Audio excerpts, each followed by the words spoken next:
మనతో మాట్లాడడానికి బీజేపీ రాష్ట్ర అధ్యక్షులు రామచంద్రరావు ఉన్నారు. సార్, మన నిన్న జరిగిన గ్రామ పంచాయతీ ఎలక్షన్లో కూడా గతంలో అంటే ఫస్ట్ ఫేజ్ కంటే సెకండ్ ఫేజ్లో కూడా ఎక్కువ సీట్లు సాధించుకుని ఉంటున్నారు కదా. థర్డ్ ఫేజ్లో ఎలా ఉండబోతుంది సార్? థర్డ్ ఫేజ్లో దీనికన్నా ఎక్కువ వస్తాయి. ఇంకా ట్రెండ్ మనం చూస్తూ ఉన్నాం, బీజేపీకి పెరుగుతూ ఉన్నది. మనము 2019 ఒక గ్రామ పంచాయతీ ఎలక్షన్స్ మీరు స్టాటిస్టిక్స్ తీస్తే ఆ రోజు మనకు 163 అంటే 163 మాత్రమే బీజేపీకి వచ్చినాయి. ఇప్పుడు మీరు చూస్తే దాదాపు 600 దాటిపోయినాయి ఇప్పటికి. రేపు థర్డ్ ఫేజ్ కాగానే కూడా ఇంకా 200-300 దాటుతాయి. అంటే 1000 దాకా వస్తుంది దాదాపు టచ్ అవుతుంది.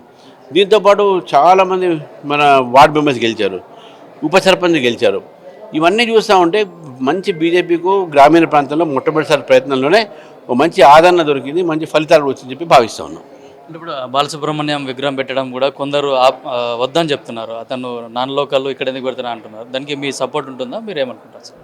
కళకు ఏ ఒక ప్రాంతము భేదాలు, భాష భేదాలు ఉండవు. కళాకారులందరూ మనం గౌరవించుకోవాలి. అది ఏ కళాకారుని సరే. మనం తమిళ కళాకారు కమల్ హాసన్, రజనీకాంత్ చేయట్లేదా? ఎన్టీ రామారావు ఇంకా చేయలేదా?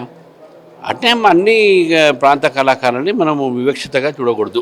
అంటే అక్కడ మన తెలంగాణ వాళ్ళు ఎవరు పెట్టట్లేదు, కేవలం తెలంగాణలోనే ఆంధ్ర వాళ్ళే పెడుతున్నారని కూడా కొందరు ఆరోపిస్తున్నారు. అది ప్రభుత్వం నిర్ణయం కదా, వాళ్ళు ప్రభుత్వాన్ని అడగాలి.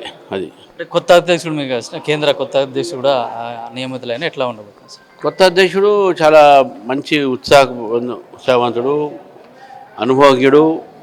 అతనికి మంచి ఒక బ్యాక్గ్రౌండ్ ఉన్నది, పొలిటికల్ బ్యాక్గ్రౌండ్. ఆర్గనైజేషన్లో కూడా పనిచేశాడు, కింది నుంచి వచ్చాడు, బూత్ స్థాయి నుంచి వచ్చాడు. కాబట్టి అతని నేతృత్వంలో పార్టీ ఇంకా బలపడుతుంది. ఈటల రాజేందర్ మధ్య అట్లాగే బండి సంజయ్ మధ్య కూడా ఈ మధ్యలో మాటల యుద్ధం మరీ పెరిగిపోయినట్టుంది. ఏ యుద్ధం నాకే తెలియదు. బాలసుబ్రహ్మణ్యం విగ్రహం విషయంలో మాత్రం కళాకారులకు అందరూ ఆదరించాల్సిందే, ఆ ప్రాంతీయ భేదాలు చూడకూడదు అని చెప్తున్నారు. అట్లాగే కొత్త అధ్యక్షుడు ఆ సారథ్యంలో కూడా మేము మరింత బలోపేతంగా పనిచేస్తాం, మరింత ఉత్సాహంగా పనిచేస్తామని చెప్తున్నారు. అట్లాగే బండి సంజయ్ ఈటల రాజేందర్ మధ్య కూడా యుద్ధం జరుగుతుంది. ఆ ఏ యుద్ధమో కూడా తనకు తెలియదని చెప్పి కూడా బీజేపీ రాష్ట్ర అధ్యక్షులు రామచంద్రరావు చెప్తున్నారు. కెమెరామెన్ కిరణ్తో కిరణ్ కుమార్, పల్లె బీజేపీ ఆఫీస్, నాంపల్లి.